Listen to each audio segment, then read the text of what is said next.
जरा आप दयानंद स्वामी जी के बारे में आपने सुनिए। दयानंद स्वामी जी को काशी में शिवरात्रि के दिन इनका जब प्रादुर्भाव हुआ, जब इनका प्रकटीकरण हुआ, इनको जन्म के चक्र में हम लोग बांटते नहीं, सब महापुरुषों को इनका प्रकटीकरण कहा जाता है। लोक कल्याण के निमित्त इनका प्रकटीकरण हुआ शिवरात्रि के दिन।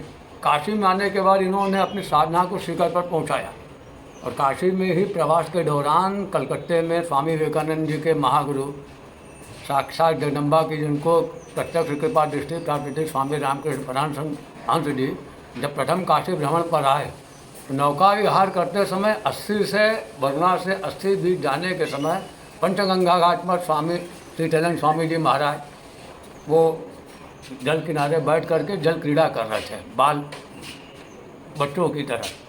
तो स्वामी रामकृष्ण परमहंस जी ने दूर से ही उनको इससे अभावी कि कोई तेजस्वी महापुरुष सम्मुख बैठा हुआ, उसके दर्शन का लाभ अवश्य करना चाहिए। नज़दीक आके रामकृष्ण परमहंस जी एकदम भाव विभोर हो गए। उस भाव विभोरता के क्षण में उनके वाणी ने कुछ बुदबुदाना चाहा, लेकिन साक्षात जगदम्बा ने उनको जैसे संकेत कर दिया कि केवल दर्शन का लाभ लो, रस में डूबो। साक्षात विश्वनाथ तुम्हारे सामने बैठे हैं। वहीं नतमस्तक हुए। काशी में चूँकि उनका एक संकल्प था, उसकी पूर्णाहुति पर उन्होंने साक्षात स्वयं यहाँ दयानंद स्वामी जी के आश्रम में आकर उनसे निवेदन किया, प्रभु ये विश्वनाथ के अनुग्रह से काशी में मेरा संकल्प पूर्ण हुआ, लेकिन वो विश्वनाथ तो चलते फिरते नहीं, मुझे आप में उस विश्वनाथ की छवि दिखाई पड़ रही है चलती फिरती। अगर आप ये चरणारविंद हमारे यहाँ आश्रम में पड़ जाएंगे तो जहाँ रामकृष्ण सेवाश्रम आज काशी में है, रामकृष्ण की परंपरा में चलने वालों ने उस आश्रम का निर्माण किया। वहाँ स्वामी दयानंद स्वामी जी महाराज ने बस जीवन में एक बार यहाँ काशी में उस महापुरुष के यहाँ भिक्षा ग्रहण किया, वरना उनके इस आश्रम में जहाँ भी आप जाएंगे देश के नहीं बल्कि विदेशों से भी एक से दिग्गज महापुरुषों ने आकर इनके सत्संग का लाभ लिया। तो जैसे ही यहाँ पर बेलूर मठ में जाके स्वामी रामकृष्ण जी ने अगले दिन अपने शिष्यों के बीच में अपने काशी प्रवास का संस्मरण सुनाया, तो शिष्यों ने जिज्ञासा और उनसे प्रश्न किया, गुरुदेव काशी में आपने क्या विशिष्ट चीज़ों का अवलोकन किया, हम लोगों को भी उसके लाभ से पूरित करें। तो कहे काशी विश्वनाथ तो भाई पूरे विश्व में विख्यात है ही, लेकिन मुझे काशी में जाने के बाद विश्वनाथ के दो रूपों के दिव्य दर्शन हुए। एक तो अबोले विश्वनाथ अपने स्थान पर बैठे हुए ज्योतिर्लिंग में, और एक उन्हीं विश्वनाथ ने जैसे लगता है मुझे पर अनुग्रह करने के लिए दयानंद स्वामी जी के रूप में जल क्रीड़ा करते हुए पंचगंगा घाट में उन्होंने मुझे दर्शन दिया जी। तो उस वचन को याद रखते हुए, चूँकि बंगाली परंपरा में स्वामी रामकृष्ण जी उनके इष्ट हैं, आध्यात्मिक सत्ता के सर्वोच्च पर बैठे हुए बंगालियों के अगर कहीं श्रद्धा है तो स्वामी रामकृष्ण जी के प्रति है, क्योंकि उनके अपने परम हंस गुरु के मुख से मुखारविंद से जब स्वामी दयानंद स्वामी जी के विषय में जब वचन निकले तो आज भी देश का नहीं बल्कि विदेश का भी कोई एक बंगाली समुदाय का व्यक्ति काशी की दिव्य धरा पर पहुंचता है तो बिना स्वामी दयानंद स्वामी जी के दर्शन के अनुग्रह प्राप्त किए इनके बिना वो अपनी यात्रा पूरी नहीं समझता। इसलिए मैंने आप को रोकने की कोशिश की, क्या स्वामी दयानंद स्वामी मत कहिए, काशी के चलते फिरते विश्वनाथ है, वास्तव में चलते सजल विश्वनाथ। काशी में रहते हुए उन्होंने अपने जीवन में विभिन्न मत धर्मावलंबियों का, जैसे आजकल बौद्धिक वर्गों का स्वभाव होता है कि आप मत का खंडन करेंगे, तो इन्होंने खंडन न करते हुए जो यथार्थ वस्तु है उसका उन्होंने लोगों के सामने मार्गदर्शन किया। और कुछ ऐसे उनके प्रमुख शिष्य लोग थे जो उमाशंकर थे, एक साथ मामाचरण भट्टाचार्य, उमाशंकर जी, फिर सचिन चंद्र लाहिड़ी जी, आप क्रांतिकारियों का नाम सुनते हैं। एक से दिग्गज देश के क्रांतिकारियों ने क्या बाकी आध्यात्मिक जगत में की जो महानतम विभूतियाँ थी, उन्होंने भी काशी में अपने आप को दयानंद स्वामी जी की उपस्थिति में धन्यता का अनुभव किया। श्यामाचरण लाहिड़ी महाशय जी, हाँ, ये योग मार्ग में जितने भी स्वामी विशुद्धानंद जी, गोपीनाथ जी कविराज के महागुरु, तो दयानंद स्वामी जी की उपस्थिति में एक विशिष्ट प्रकार का चमत्कार आपको मैं बताऊं, ये संभव नहीं है किसी के लिए, क्योंकि हम लोग अपनी जिस परंपरा में पूर्वजों के मुखारबिंद से ये सब सुनने को मिले, और हमारे पूर्वजों में छठी पीढ़ी में इन्होंने हाथ में भिक्षा ग्रहण की दयानंद स्वामी जी ने आके। हम लोग काशी में राजगुरु परंपरा से बिलोंगिंग है हम लोगों की। तो आपका जो ये मतलब मेरा आवास है, आवास ये मैंने 50 वर्ष तक स्कूल कॉलेज स्टूडेंट्स के बीच में मैंने एजुकेशन फील्ड में मैंने अपने आप की लाइफ स्पेंड की 50 साल। लेकिन इन 50 सालों में मुझे इस मटेरियलिस्टिक वर्ल्ड के अट्रैक्शन ने बहुत ज़्यादा डिप्रेशन में ला दिया था। मुझे ये लगता था कि इतना सब कुछ अचीवमेंट करने के बाद भी एकेडमिक वर्ल्ड में एक अपना इमिनेंट प्लेस रिफॉर्म करने के बाद भी कि स्पिरिचुअली अपने आप को रीटा अनुभव कर रहा था।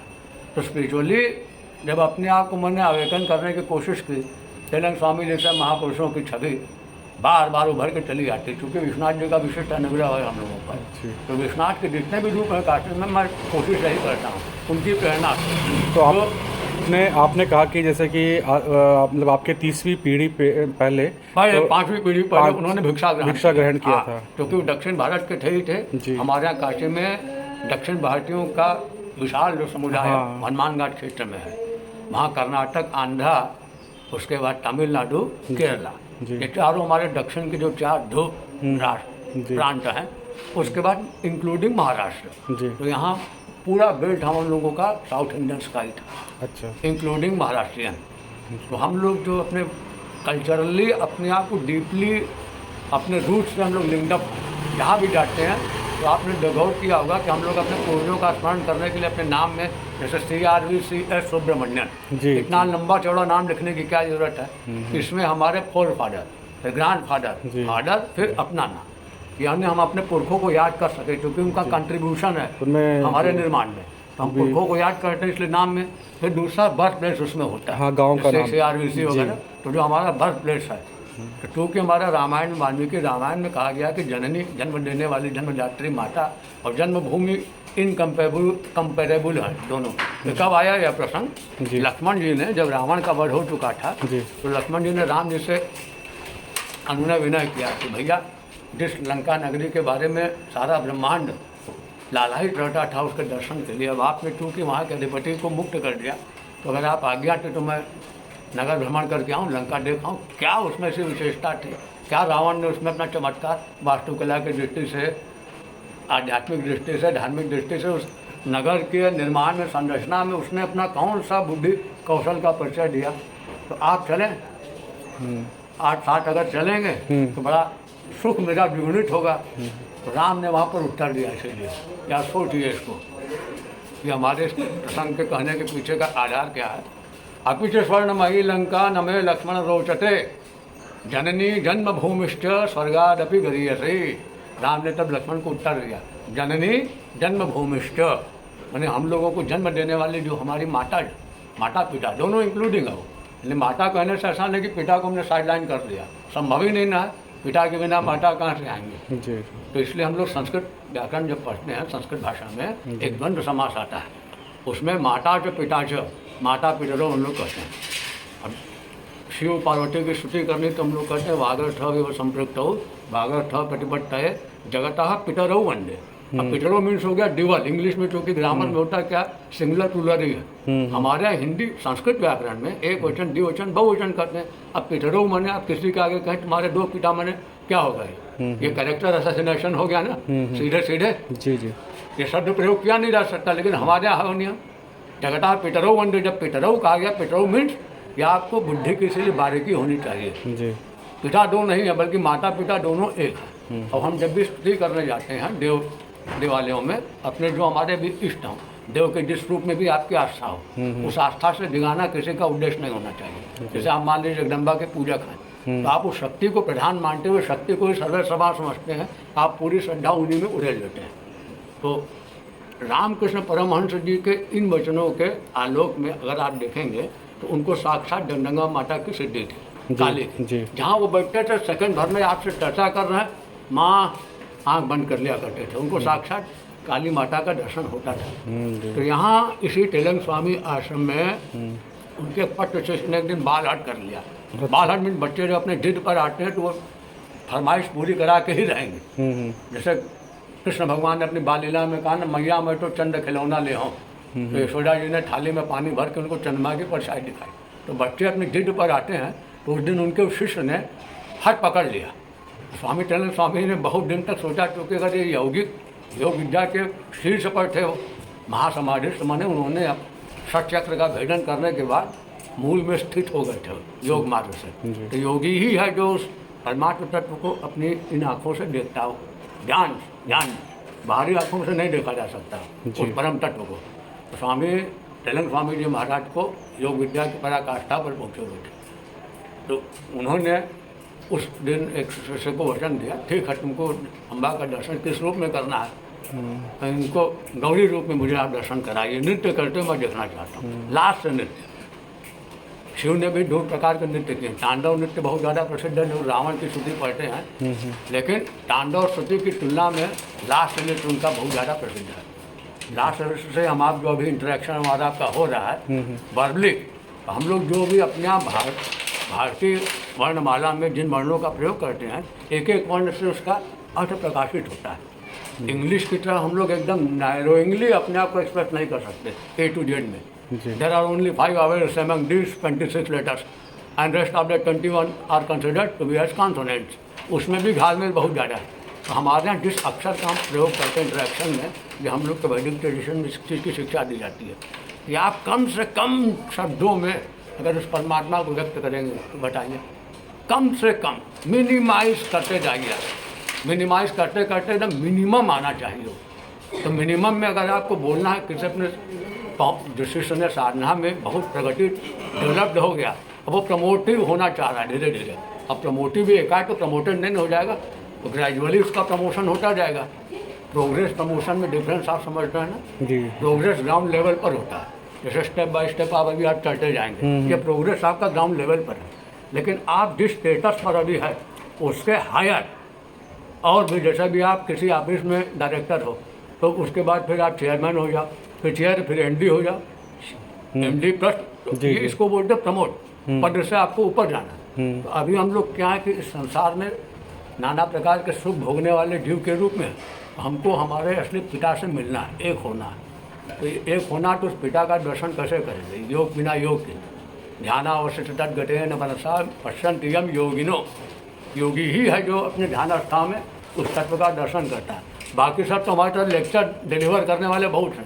यूनिवर्सिटी के आप स्टूडेंट रहे होंगे तो आप भी देखिए, आपके जो लेक्चरार्स वगैरह होते होंगे क्लास अटेंड करना, तो ट्वाइस ए वीक या फिर twice a month उनका एक स्टिपुलेटेड टाइम होता है, बस उतने में है।